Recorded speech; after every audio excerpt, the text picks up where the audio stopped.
The job market is slowly improving, but it's clearly not getting better at a pace that would make people comfortable. And here's the big problem.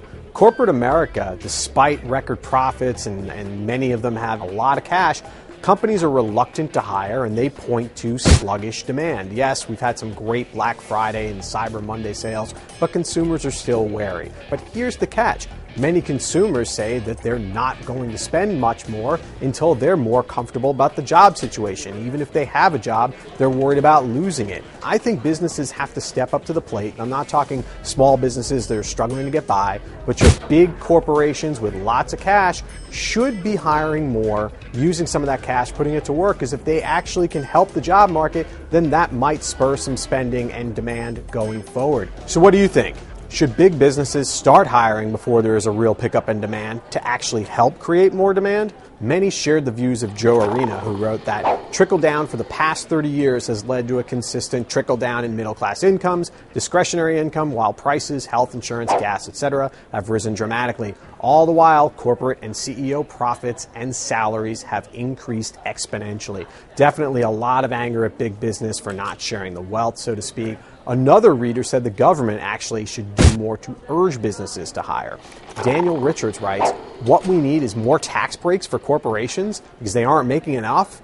How about this? Tax breaks based on rehiring. Win-win. Right now it is win-lose. Many people do think that the government, despite a lot of stimulative efforts, hasn't done enough to try and encourage large businesses to hire more. Some readers, however, argued that corporate America owes nothing to consumers.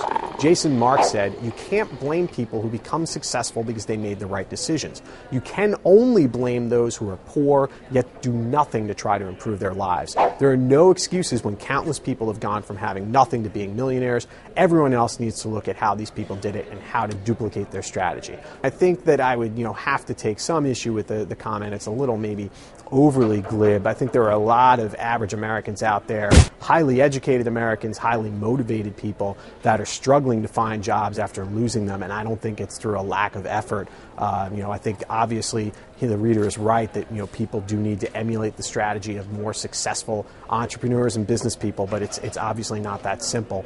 Mary Ross Johnson, though, takes it one step further. She writes, your general implication is that corporations have some social duty to spend its profits on hiring people and spread the wealth around, but they exist only to make money for their owners. When they do so successfully over the long run, they will hire a lot of people at attractive compensation. A good point, and I agree. I'm not suggesting that businesses are in business to hire people, but when you're talking about big corporations that have lots of cash and record profits, it's short-sighted to say that, hey, if we keep costs down and milk our existing workers to the bone to boost profits, that's not going to lead to success over the long run. What leads to success over the long run is actual top-line growth, revenue growth, and that only comes when consumers are spending, and consumers aren't going to spend a lot more until the job market gets better. So corporate America, start hiring again if you actually have the wherewithal to do so, and many companies do.